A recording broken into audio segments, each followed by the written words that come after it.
Alam mo, kapag mag-abroad ka, dapat buo at malakas ang loob mo.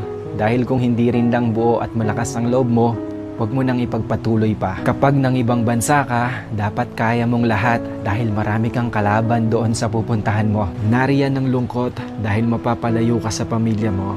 Isa yan sa pinakamalakas na kalaban na pwedeng umatake sa'yo. Nariyan din ang takot. Takot at pagkabalisa kung maayos ba ang lugar na mapupuntahan mo. Maaari ka ring panghinaan ng loob dahil tanging sarili mo lang ang tutulong sa'yo sa oras ng pangangailangan mo. Pwede ka ding madepress dahil sa sobrang daming problema na darating sa'yo at lalo na hindi mo pa kasama ang pamilya mo sa tabi mo. Pagkawalan ng pag-asa na makakamit mo pa ba ang pangarap mo dahil kulang pa ang panggastos mo kaysa sa sinasahod mo. At marami pang iba. Ilan lang yan sa maaari mong maranasan kapag nang ibang bansa ka.